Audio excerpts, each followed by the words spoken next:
Francisco Lindor is a guy that's looking to be on the trading block just before next season, and the Indians want to shop him. What do you think about this situation? Where do you think Lindor can go, and what do you think of like teams? Who do you think is in the hunt to get him right now? Yeah, well, I mean, for anybody who follows the MLB, I mean, Francisco Lindor is a household name. For if you don't know, you're wondering why the Indians want to trade such a good player. He only has one more year on his contract. So in order for the Indians to get some value, they have to trade him right now. Quickly, let's go over the 2020 stats just before we go into some of the possible destinations. Obviously, shortened season this year, but 8 home runs, 258 batting average. Lindor has won 2 Gold Gloves. He's finished in the top of MVP for 4 straight years. I mean, this is just a fantastic player, definitely a household name. But I think the first team that is really interesting to look at for a possible destination is the Los Angeles Angels.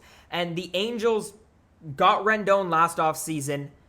Obviously have one of the best players, not only in the MLB now, but all time in Mike Trout. The Indians have never been able to add the starting pitching, and I think that has to be the first focus for the Angels this offseason, has to be their starting pitching. But I mean, with Simmons as a free agent this year, the Angels have that hole at shortstop, and I think that Lindor could be a great way for the Angels to fix that hole.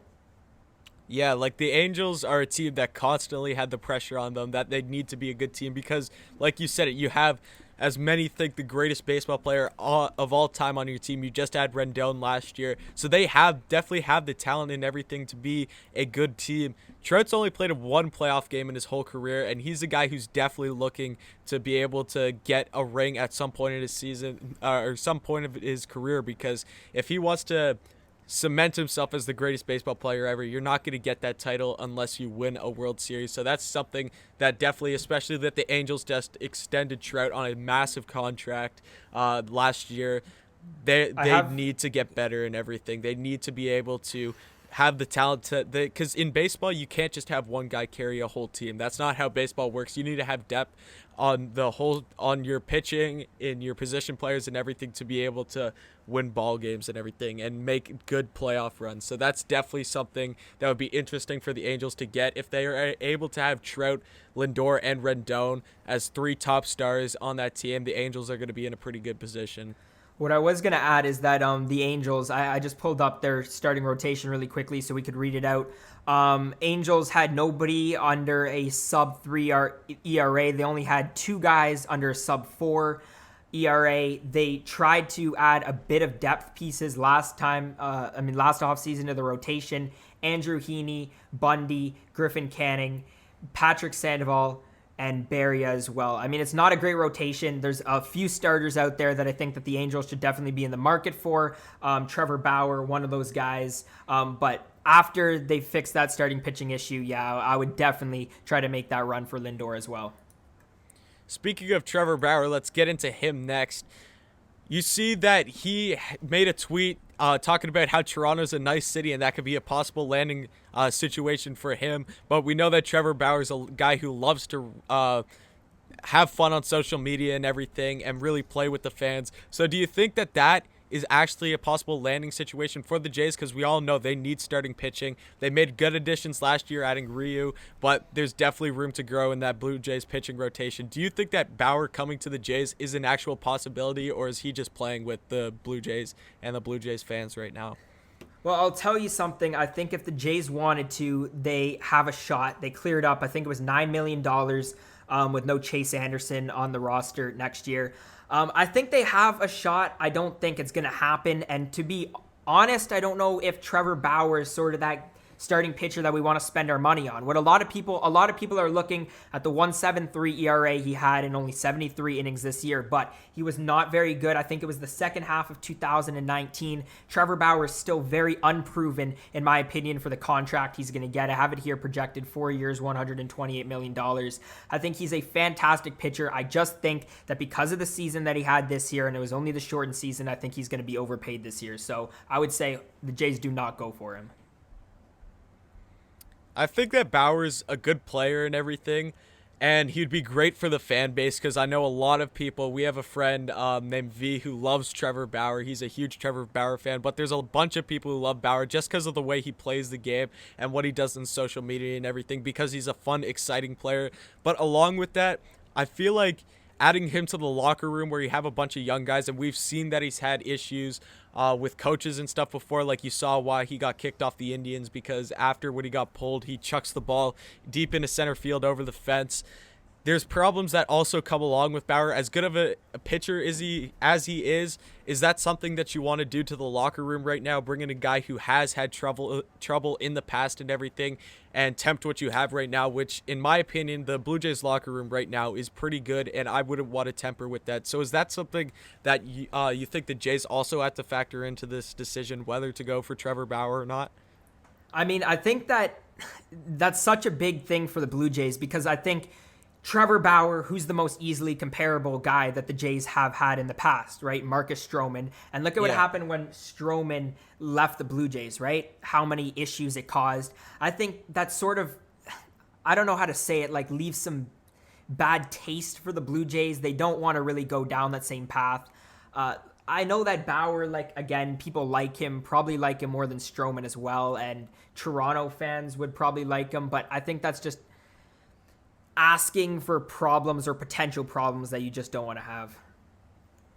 The guy that he reminds me of, the way he plays, not really what he does in the locker room and everything, is like Jason Grilli. You go back to like 2016 for the Jays and everything. After he gets a strikeout and everything, he's getting pumped. Trevor Bauer kind of does that same thing. So it makes sense why he's a fan favorite, because he has fun and he plays the game with such an intensity that's just like contagious, really, that makes all fans fall in love with him. So that's a reason why Trevor Bauer is a huge people pleaser, and a reason that a lot of people like him is because he's good at the game, and he also plays the game in a way that not many people do, that is just fun to watch and everything. Another guy that I want to talk about is Marcell Ozuna. Now, he comes over to the Braves last season from the Cardinals. He is a really good outfielder and a really good player for the Braves this season. He was over 300 in the regular season this year in batting. Ozuna's a really good player. I think that the Braves can keep him out, and I think he's a guy that you definitely want to stick around for the Braves, because they had a really good roster this year, and it showed. They were 3-1 up in the NLCS against the Dodgers. They just weren't able to hang on to that lead, but who knows? Maybe if they come out with one of those games that they lost, that they blew 3 in a row, they win the World Series, because you saw the Dodgers beat them. And I think, in my opinion, the Braves have a better roster than the Rays. So Marcell Ozuna, definitely a guy that the Braves want to keep on their team. Do you think that it's a good chance that he sticks with the Braves, or do you think that he goes elsewhere? I think I'm 50-50 on it. I think the Braves are probably the most likely. One thing that I want to point out, though, is that the Jays were in the running last year. Marcell Ozuna signed with them on the qualifying offer. And if you don't know what that is, that's your 1 year, $18 million contract. So, you know, when the Blue Jays needed a third outfielder last year, you're kind of hitting yourself saying, well, we could have had Marcell Ozuna for under $20 million, who's a guy who hit 18 home runs, a .338 batting average. I think another likely scenario, though, is the Washington Nationals. This is a team who had a bit of a disappointing year last year after the World Series in 2019. Definitely in need of some bats in the middle of the lineup to protect Juan Soto. So I would say between Braves, Nationals, those are probably my two most likely scenarios. That'd be very interesting if he stays in the Division II to play Atlanta still, especially on that Nationals team. If you have an outfield with Soto and Ozuna, that is a pretty dang good outfield. So if he goes to the Nationals, that will make the race in what, in my opinion, the best division in all of the MLB is that NL East division. So if he stays there, I think that will make for a pretty interesting season. Another guy that we want to talk about, a guy that because we're Blue Jays fans, we're from Toronto, a guy that we're very familiar with that's going to be on free agency this year is Marcus Stroman. Marcus Stroman was on the Mets the last couple seasons after being traded by the Jays to the Mets. Stroman is from New York. He loves the Yankees, so that's definitely going to be, I think if the Yankees offer him a good enough deal, I think he's a done deal to the Yankees, because that's where he wants to go. That's his team. That's the team that he wanted to get traded to from the Jays. He wanted to go to the Yankees, but the Yankees made a statement that they just didn't need him for that season, even though that a lot of people thought that they would have needed the pitching to make a good playoff run. Do you think that the Yankees will offer Stroman something that he'll like, or is Stroman going to end up staying with the Mets or going elsewhere in the MLB? Here's why I don't think Stroman goes to the Yankees. What's been the Yankees' problems for the past 2 years? Injuries. And Marcus Stroman being injured. I don't even know when the last time he honestly played a full season was. He was injured in 2019. He's been injured for a lot of years as well. The Yankees don't need the injury problems, in my opinion. And if they go in for a starting pitcher, I think they go for somebody bigger. But also with the Yankees, they get some people back in the rotation. For Marcus Stroman, I see him filling that hole for the Angels. I think the Angels still need a number one. I don't think Stroman's that guy, but he would definitely, with the talent they have in that rotation right now, he would definitely be their number one pitcher. So I would say the Angels. Sticks with the Angels. So another guy that we want to talk about is a guy that played for the Phillies last year. He signed with the Phillies. Big catcher, one of the best catchers in the whole MLB, a lot of people think. A guy that's really good with the bat is JT Realmuto. Now, last season, he batted for 266. His OBP was 349, only 11 home runs and 6 doubles for 46 hits. Now, this isn't a shortened season, but Realmuto obviously had bigger expectations than that. He's on the free agency block. Do you think that he stays in Philly or that another team, because we know catchers that can hit right now is something that is very rare in the MLB right now. It's something that if you got a catcher that can hit really well, he's going to be golden. He's going to be asking for a lot of money and something that would be key for a lot of teams. So what do you think happens with JT Realmuto? All right, so here's the thing about Realmuto. He's got the good bat, he's got the powers all there, but the big thing in 2019 was he really asserted himself as the best defensive catcher in baseball. He caught 47% of the runners who stole. That number dropped crazy this year. It dropped from 47% of runners he caught to only 25%. I still think he's going to get a massive contract, but I think his value is going to go down. I know Realmuto wanted a massive contract before, so that value is definitely going to go a bit down, although I still think Realmuto is one of the best catchers in baseball.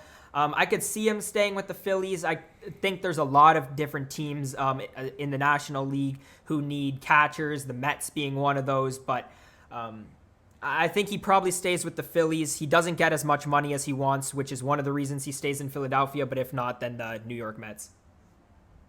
Another guy, the guy from the Houston Astros, George Springer. Obviously, that team made a very good run, and he's one of the best outfielders in all of the MLB. Is he a guy that the Astros are going to be willing to pay to keep around and really keep that core lineup that they had in the World Series, even though that the whole asterisk garbage box banging, whatever you want to call it, that whole scandal? Is that a team that the Astros are still going to want to keep around their core of their World Series team? And is that going to be something that the Astros are going to be willing to pay the money to keep around in George Springer?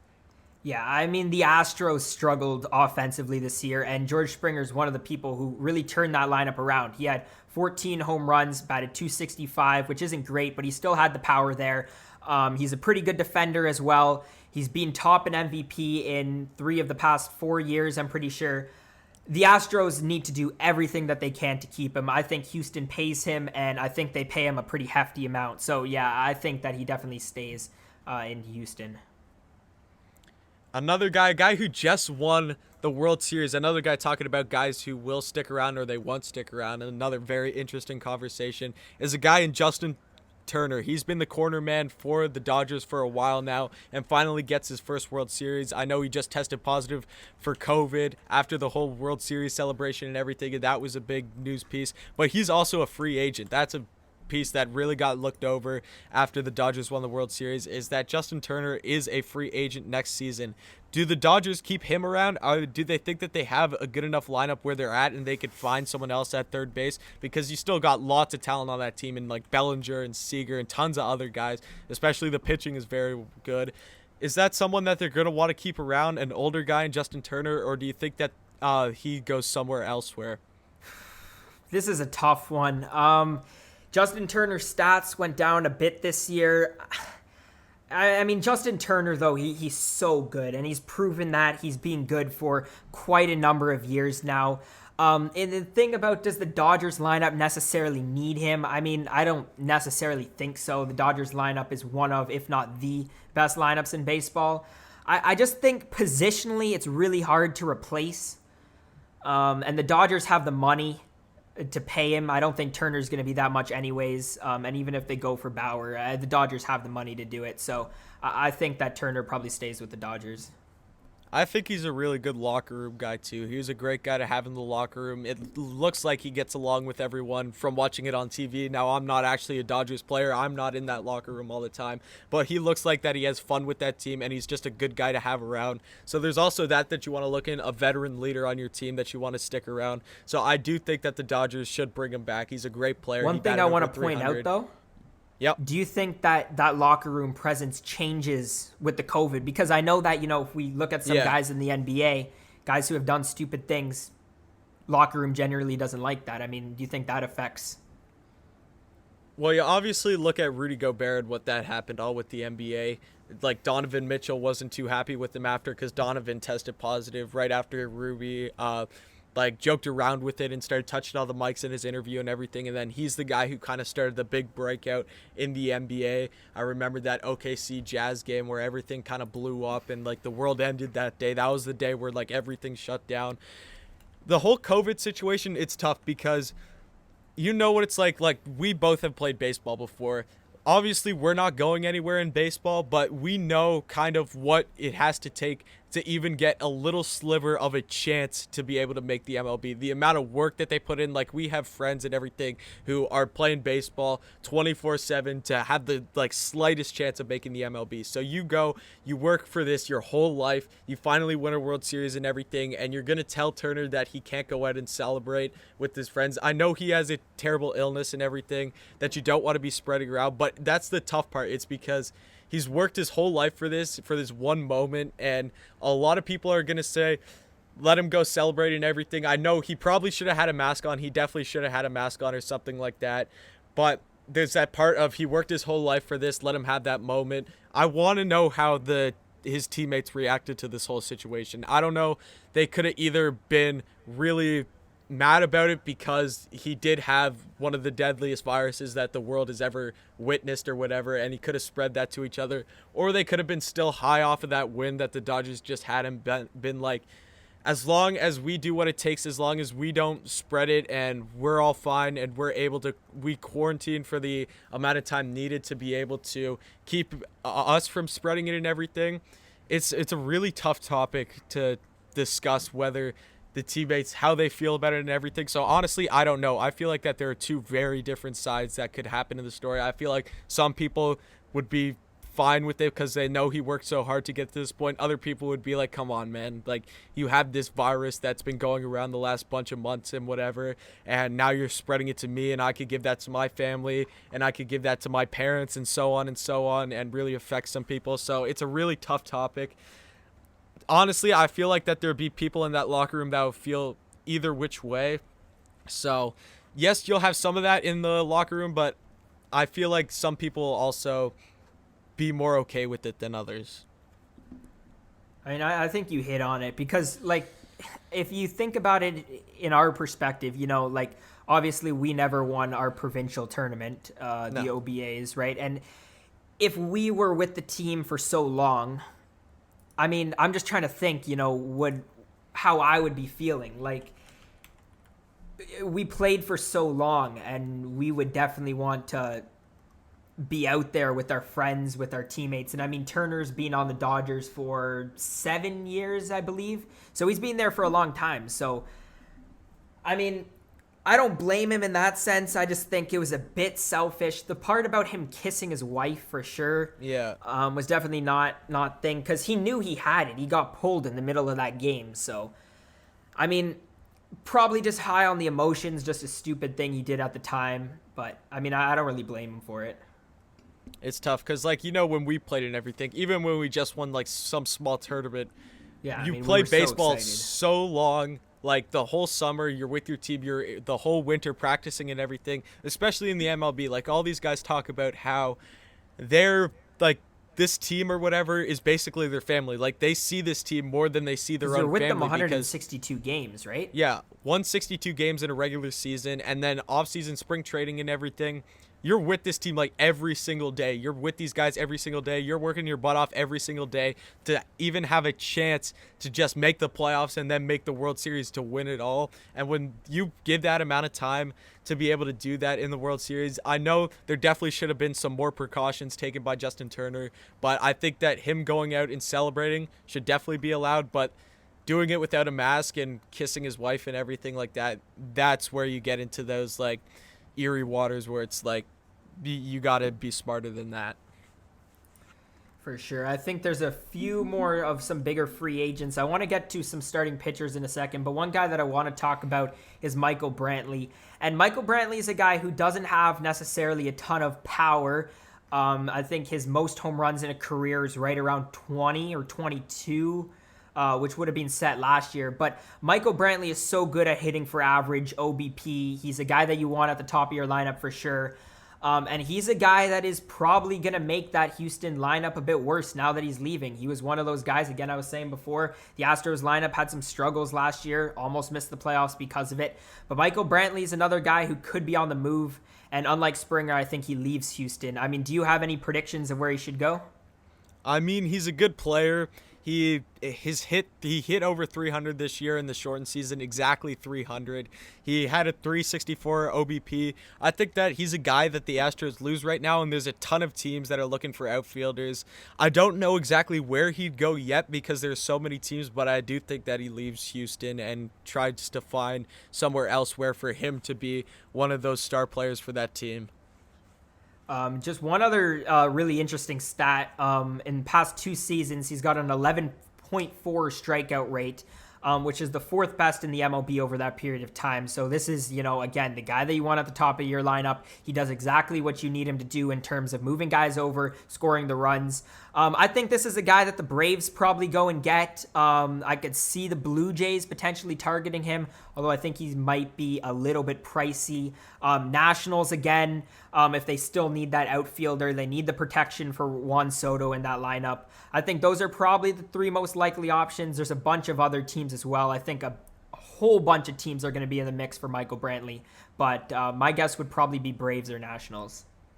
Well, you got the Blue Jays, who's a team that is a very young team, and to get a more veteran guy in Brantley, I think that could help the locker room, especially a guy that made the World Series multiple times, even though you might have mixed emotions about how he made it there. He still made the World Series. He still has that ring. He still has the experience of what it's like to go through a playoff, so I feel like that's something that could really help the Blue Jays locker room and really help them make that push for a playoff spot, because the Jays did make the playoffs this year. Obviously, they lose in the first 2 games, so they're going to want more experience on how to win playoff games, and I feel like Brantley could add to that. But you're right on about the Braves and everything, especially if the Braves lose Ozuna. He's definitely going to be a guy that the Braves are going to be looking at.